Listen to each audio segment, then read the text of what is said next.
ଜୟ ଜଗନ୍ନାଥ। ସମସ୍ତ ନିମାପଡ଼ା ଗୋ ବଳଙ୍ଗା ଚାରିଛକ ସମସ୍ତ ଯୁବବନ୍ଧୁ ମାନଙ୍କୁ ବିଜୁ ଜନତା ଦଳ ପରିବାର ସଦସ୍ୟମାନଙ୍କୁ ଅଭିନନ୍ଦନ ଜ୍ଞାପନ କରୁଛି, ସଦିଚ୍ଛା ଜଣାଉଛି ଏବଂ ସବୁ ବିଜୁ ପରିବାରକୁ ଭଲ ପାଉଥିବା କାର୍ଯ୍ୟକର୍ତ୍ତା, କଂଗ୍ରେସ ଦଳ ଆସି ଦିଲ୍ଲୀପ ନାୟକକୁ ଭଲ ପାଉଥିବା କାର୍ଯ୍ୟକର୍ତ୍ତା, ଭାରତୀୟ ଜନତା ପାର୍ଟିରୁ ଆସି ଦିଲ୍ଲୀପ ନାୟକକୁ ଭଲ ପାଉଥିବା କାର୍ଯ୍ୟକର୍ତ୍ତା ସମସ୍ତେ କାଲି ଏକ୍ଜାକ୍ଟ ସମୟରେ ଦିନ 3ଟାରେ ରାଲିରେ ଯୋଗଦେବେ। ରାଲିଟି ହରିପୁର ଠାରୁ ନାଗପୁର ପର୍ଯ୍ୟନ୍ତ ପରିକ୍ରମା କରିବ। ଆପଣମାନେ ଜାଣିଛନ୍ତି କିଛି ସମୟ ପୂର୍ବରୁ ଗୁଜବ ସୃଷ୍ଟି ହେଉଥିଲା ରାଲି ନ ହେବା ପାଇଁକା ଗଣମାଧ୍ୟମମାନେ ମଧ୍ୟ ପ୍ରଚାର ପ୍ରସାର କରୁଥିଲେ। ଏଇଟା ହେଉଛି ସମ୍ପୂର୍ଣ୍ଣ ଭୁଲ।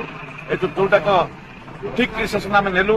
ବର୍ତ୍ତମାନ ମୁଁ ଆପଣଙ୍କୁ ଭିଡ଼ିଓ ମାଧ୍ୟମରେ କହିବାକୁ ଚାହୁଁଛି, ବାଧ୍ୟ ହେଲେ କହିବାକୁ ଚାହୁଁଛି, କିନ୍ତୁ ଆପଣମାନଙ୍କୁ ସହଯୋଗ କାମନା କରୁଛି। ଆପଣମାନେ ଏକ୍ଜାକ୍ଟ ସମୟରେ ଆସି ପହଞ୍ଚିବେ। ରାଲି ଶାନ୍ତି ଶୃଙ୍ଖଳା ସହିତ ପରିକ୍ରମା କରିବ ଏବଂ ଯୋଉ ଆପଣମାନଙ୍କର ଯୋଉ ପ୍ରିଜାଇଡିଂ ରାଲି ବା ଆପଣଙ୍କର ୱେଲକମ୍ ରାଲି ସମସ୍ତେ ସ୍ୱାଗତ କରିବେ, ସମସ୍ତେ ମଧ୍ୟ ଦେଖିବେ କିଭଳି ଭାବରେ ଜନଜାଗୃତ, କିଭଳି ଭାବରେ ବିଜୁ ଜନତା ଦଳ ପରିବାର, ବିଜୁ ପରିବାର ଏକତ୍ର ଲାଭ କରୁଛନ୍ତି। ଜୟ ଜଗନ୍ନାଥ, ଜୟ ଜଗନ୍ନାଥ।